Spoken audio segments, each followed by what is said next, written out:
నా చిన్నప్పుడు ఆకలి వేస్తే సరదాగా స్నాక్స్ లాగా తైదరుట్లు చేసి పెట్టేది నాయనమ్మ. వాటిని ఇప్పుడు మనం రాగులు అని పిలుస్తున్నామండి.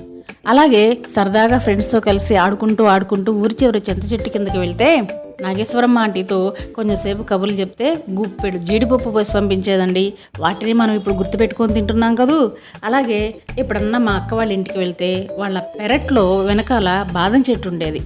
ఆ పచ్చికాయలు రాలి కింద పడితే వాటిని అష్టకష్టాలు పడి ఒక అర్ధగంట రాయితో కొట్టి పగలగొట్టి లోపల ఉన్నటువంటి పప్పు తినేవాళ్ళం. ప్రతిరోజు ఉదయాన్నే నానబెట్టుకొని తినాలని అప్పట్లో మాకు తెలియదు సుమి. అలా చిన్నతనంలో సరదాగా తినేటువంటి వాటిని ఇప్పుడు గుర్తుపెట్టుకొని ఇదిగుదిగో లడ్డూలు చేస్తున్నారు అత్తయ్య.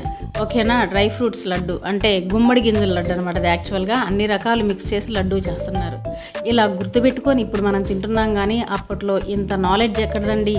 ఇంత కేర్ తీసుకుంటున్నా కూడాను మనమన్నంత యాక్టివ్గా మన పిల్లలు ఉండట్లేదు కదండి.